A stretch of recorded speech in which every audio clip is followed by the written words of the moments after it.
I had such a joy watching this show. Yeah. It's fantastic. There's so much in there. It's just like kind of brewing over with kind of stories and characters. I really love this dynamic as well, and the kind of development of the relationship, how you find each other almost in a way as well. Where did you dive into this in terms of research and trying to find both your individual characters but also that relationship? I just tried to squeeze out a moustache in time before. I was just really concentrating, like a drinking Guinness. Just fucking get out of my top lip. Where did I start with a character? Yeah, the Twizzler. That's where I started. That's where I started and finished on all my research. Yeah, like doing that manifesting. Just go like Twizzler. that. Come on. Yeah, the page. You know, Stephen Knight's such a good writer. He's class, and it's all on the page for you. And then I googled the guy I was playing, and the first picture that comes up is him, and he's got this like 1,000-yard stare, and he's just like staring down the barrel of the lens, and the big sort of mustache, and then just he looks so severe, but he's just got this little like straw hat, and it's just cocked to the side, and it just felt so camp, and really like I thought, oh, you know, anyone that's doing that, like imagine him seconds before taking the photo and doing that. And then there's a statue of him in St. Stephen's Green, and all the other statues, like they're all you know, sort of like this, and his one is he's like draped like this, and I just imagine him like getting up and walking around the park as if he owned the place. And Oh wow! Is it imagination amazing though in terms of from those two things, where it allows you to go in terms of what your interpretation of the character is? Totally, yeah. What about for you, Louis? I can't say I looked at any pictures or really much about the actual man, because it was semi-fictionalized by Stephen Knight. So I just kind of looked at what I had on the page, and I saw someone who was really clear thinking, really in his head, very strategic, thought in a very certain type of way, and quite and in a very non-emotional way, quite business-minded and quite responsible, perhaps too responsible for his time. And so I tried to just have a bit of fun with that, because that's not really me at all.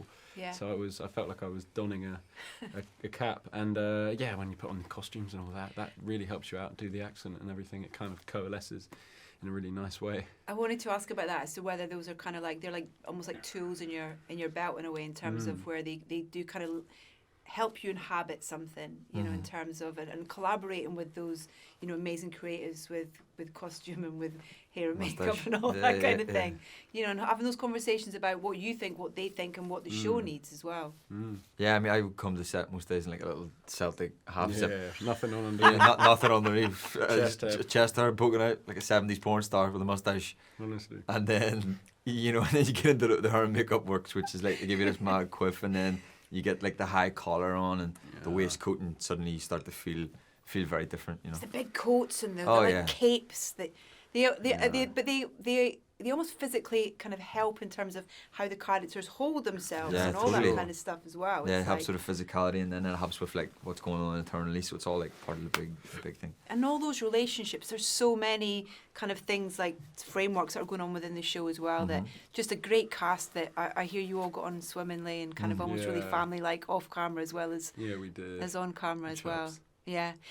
Last question. If you could be in the scene of any film or TV show, what would it be? Any scene of any film? That is such a good question. Thank you. We thought you were going to ask us, can you split the G? Because everyone has asked us that. Last question, can you split the G? So if I could be in any scene. In a scene. Oh, do you want to know what some of your... No, not yet. No? I'll go on. Okay, yeah, go. There's one that we like. It's from This Time with Alan Partridge. And he's playing a fella called Martin Brennan from Mayo, County Mayo. And there's a James Bond impersonator just sat there, and it's hilarious. It's Steve Coogan playing the two people, and the James Bond guy's just sort of sitting there. He's another guest on the show, and I'd like to have been him just to watch Steve Coogan Devil of do fucking his, bollocks. Yeah, he's doing his. He's brilliant. He's playing an Irish guy, and I'm not Irish, but there's a lot of people in the comments saying, "This is my uncle. This is my uncle." He does it so well. Anthony? For me, God, I don't know, man. Maybe like just watching The Godfather or something, you know, watching like Brando or Pacino on the set of that do their thing, or The Sopranos. Nice. Yeah, I don't know what specific scene though. You'll have to come back to me. Hello. One with you?